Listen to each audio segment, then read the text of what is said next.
नमस्कार, जय माता दी। बात करते हैं आज एक और टॉपिक को लेकर के। मैं एस्ट्रो डॉक्टर प्रणव कुमार शास्त्री, ज्योतिषाचार्य, अंतर्राष्ट्रीय ज्योतिषाचार्य, रेमेडी स्पेशलिस्ट। अब बात करते हैं पितृपक्ष की। पितृ क्या है, कब से शुरू हो रहे हैं और कब तक पक्ष चलेगा, और श्राद्ध हम कहते हैं, तो श्राद्धों की पूजा कैसे करनी चाहिए, क्या हमें श्राद्धों की पूजा में ध्यान रखना चाहिए। श्राद्ध शुरू हो रहे हैं 17 सितंबर 2024 और 2 अक्टूबर 2024 तक श्राद्ध चलेंगे। यह पूरे 15 दिन के श्राद्ध हैं। इन श्राद्धों में आपको क्या क्या उपाय करने, कैसे कैसे निवारण करना, पूजा पाठ कैसे करनी चाहिए श्राद्धों में, सबसे पहले हमें ये देखना चाहिए। क्योंकि श्राद्ध क्या होता है, श्राद्ध पितृदोष, जैसे हम कुंडली में भी कहते हैं पितृदोष लगा हुआ है, पितृदोष लगा हुआ है। लेकिन एक चीज़ मैं ज़रूर कहूँगा, पितृदोष नहीं होता है, माता पिता का ऋण होता है। माता पिता का ऋण होता है। जो बच्चे या जो भी घर में किसी भी प्रकार के उद्यमी बच्चे होते हैं या किसी भी तरीके से होते हैं, जो माता पिता का अपमान करते हैं, जो माता पिता का, दादा दादी का अपमान करते हैं, या बहुएं अपनी सास की सेवा नहीं करती, ससुर की सेवा नहीं करती, तो वहाँ पितृ ऋण चढ़ता चला जाता है, जो कभी ख़त्म नहीं होता। वो पीढ़ी दर पीढ़ी चढ़ता चला जाता है। इसलिए कहा, पितृदोष से अगर बचना चाहते हो, पितृ ऋण से अगर बचना चाहते हो, तो जीवित माता पिता, जीवित दादा दादी, उनकी सेवा करो। आप घर में जितने भी लोग हैं उनकी सेवा करो। सेवा से ही होगा सब कुछ। किसी मंदिर, गुरुद्वारे, चर्च कहीं जाने से आपका कुछ भला नहीं हो सकता। केवल अपने माता पिता, दादा दादी, सास ससुर जो है उनकी सेवा करें आप। रियल में आपको पितृदोष के से भी छुटकारा मिल जाएगा। पितृदोष कुछ नहीं होता है, पितृदोष केवल पितृ ऋण होता है। अब जैसा हम बातें कर रहे थे कि 17 तारीख से शुरू हो रहे हैं पितृपक्ष और यह 2 अक्टूबर तक चलेंगे। लेकिन इसमें पूजा कैसे की जाए और कैसे इसका निवारण किया जाए, सबसे पहले मैं यही बात कर रहा हूं कि पितृपक्ष को हम क्यों मानते हैं और क्यों मनाते हैं। ये ध्यान रहे कि अगर माता पिता की आत्मा परेशान होगी, तड़प कर मरेंगे, या तड़प कर उनके साथ कोई हादसा होगा, या कोई भी संतान उनके लिए नहीं कर रहा है कुछ भी, तो जरूर आपको पितृ ऋण भुगतना पड़ेगा इस पृथ्वी पर ही। क्योंकि पितृ ऋण का आपको भुगतान करना पड़ेगा। जैसे कहीं किसी सेठ से आपने कोई भी पैसा उधार लिया है तो वह आपको देना होगा, वह आपको चुकाना होगा। अगर माता पिता को आप परेशान करोगे, दादा दादी को आप परेशान करेंगे, बहुएं सासों को परेशान करेगी, तो उनको भुगतान भुगतना होगा इसी पृथ्वी पर। उसे पितृ दोष और पितृ ऋण के रूप में कहा जाता है। तो इसलिए कहा गया है कि जितना हो सकता है अपने माता पिता की सेवा करे, सास ससुर की सेवा करे, जितनी हो सकती है इतनी करे।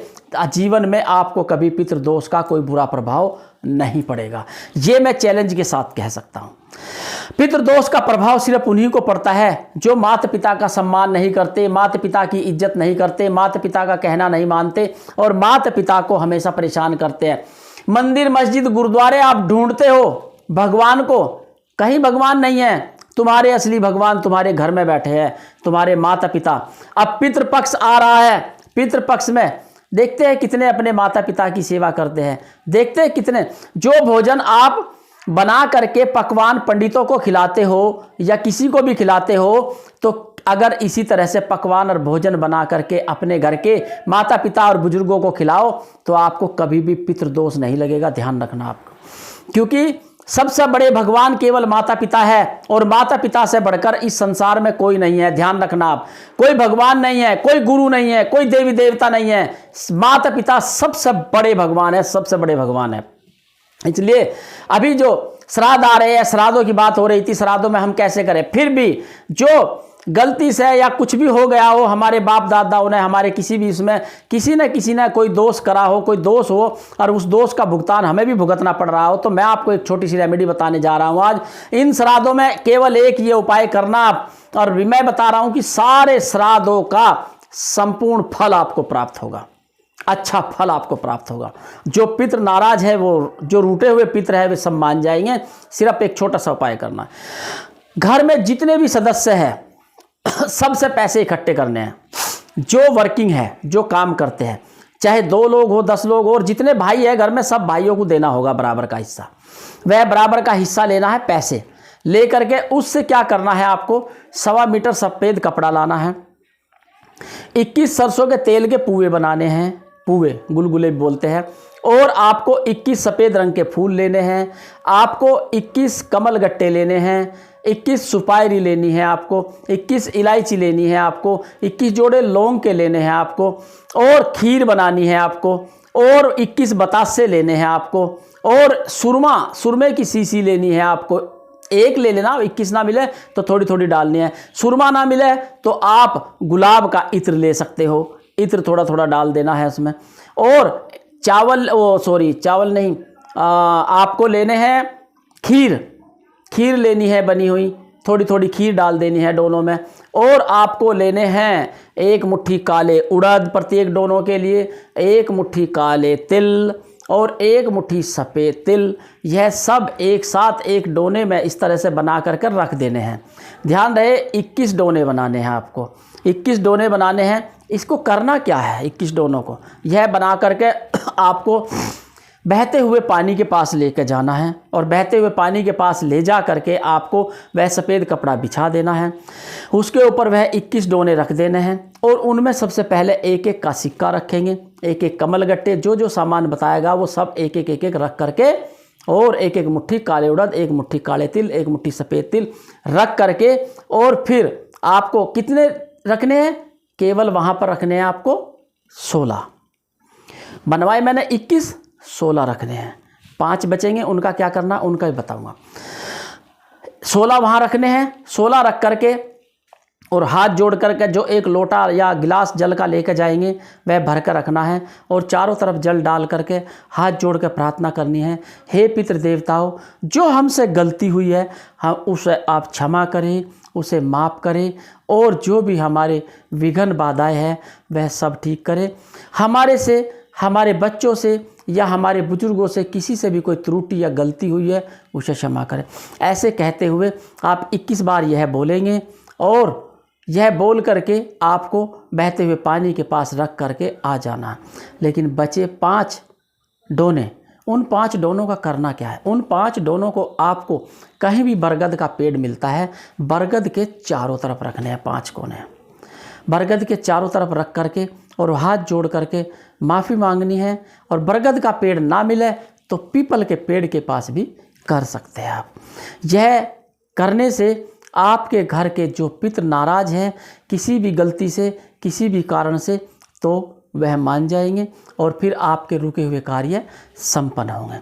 क्योंकि अलग अलग प्रकार के होते हैं, क्योंकि जब आप किसी भी माता पिता को सताओगे तो उसका दोष आपको जरूर मिलेगा, क्योंकि उसका रीजन है, क्योंकि जो कर्म आप करते हैं उसका फल आपको भुगतना पड़ेगा। कहते हैं तुरंत के पाथे तुरंत नहीं जलते, समय लगेगा लेकिन जलेंगे जरूर। तो यही काम है कि आपने किया है, हो सकता है आपने नहीं किया कुछ बुरा, आप अच्छी सेवा कर रहे हो, लेकिन आपके किसी बड़े बुजुर्गों से गलती हुई हो, उसका भी भुगतान आपको भोगना पड़ता है।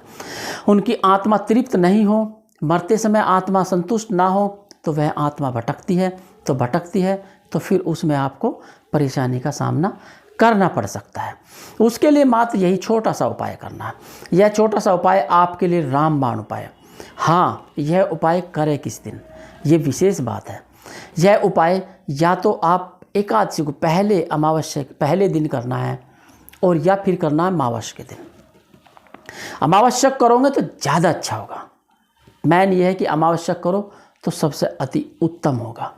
केवल यह एक उपाय करने से आपके घर का पितृदोष या पितृ ऋण कुछ भी हो वह खत्म होगा, हर हाल में होगा।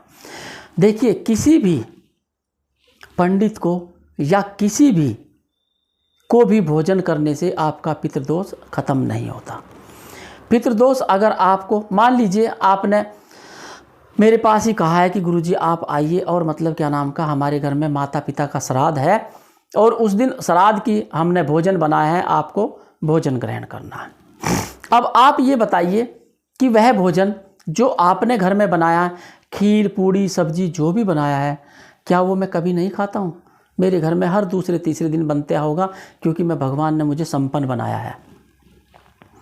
तो अगर आपको रियल में दान करना है तो आप उन पंडितों को मत बुलाओ, उन शास्त्रियों को मत बुलाओ, उन गुरुजी को मत बुलाओ जिनके पेट पहले से भरे हो। आप रियल में निर्धन पंडित को बुलाओ, निर्धन गरीब को बुलाओ, उनको भोजन कराओ। आप ये देखिए, जिस बंदे ने सालों से खीर ना खाई हो उसको आप खीर पूड़ी खिलाएंगे तो उसकी आत्मा तृप्त होगी। तो वैसे ही आपके पितृ देवता शांत होंगे, पितृ देवताओं की आत्मा तृप्त होगी। इसलिए सच कहा किसी ने कि आप हमेशा दान भी उसी को करो जिसको ज़रूरत हो। मंदिरों में जाते हैं, श्राद्ध के दिन देखना मंदिरों में एक डस्टबिन बना होता है। पंडित जी सारा सामान लेते रहते हैं, डस्टबिन में डालते रहते हैं, लेते रहते हैं, डस्टबिन में डालते रहते हैं, लेकिन पंडित उठा करके कभी भी अंदर का सामान जो बाहर भिखारी बैठे उनको नहीं देगा। ये सोचो कितनी बड़ी विडंबना है। आप देखो मंदिर में जाकर के, अगर ये ना होता हो तो बताओ आप। सारे मंदिरों में यही होता है। तो इसलिए कहा कि आप भोजन कराओ, नहीं मना है कि भोजन मत कराओ, भोजन कराओ, लेकिन ऐसे को कराओ जो रियल में भूखा हो, जिसको हकीकत में ज़रूरत हो। ऐसे को भोजन अगर आप कराते हैं, रियल में आपको पितृदोष मुक्ति मिलती है, पितृ ऋण मुक्ति मिलती है आपको। क्योंकि भोजन उसी को कराओ जिसको भूख हो, और भरे पेट को भोजन कराओगे तो क्या फ़ायदा। कहते हैं जब जो घड़ा भरा हो उसमें कितना पानी भरोगे, बाहर गिरेगा, और जो घड़ा खाली हो उसे भरो तो घड़ा भी अच्छा होगा, घड़े को भी आनंद आएगा और आपको भी आनंद आएगा। और भरे घड़े में पानी डालोगे तो बाहर गिरकर वो आपके पैरों में आएगा। याद रखना, आप घड़े से जो बाहर पानी गिरेगा वो आपके पैरों में आएगा, यानी दोष फिर लगा दोबारा से। इसलिए कहा कि आप ऐसे निर्धन ब्राह्मण को या निर्धन गरीब को या भिखारी को या किसी भी गरीब को भोजन कराइए बैठ करके, माता पिता को शांति के लिए, और उन्हें पुनित जीवित आत्माएं समझकर भोजन कराइए। नमस्कार, जय माता दी। फिर मिलते हैं अगली वीडियो में। जय माता दी।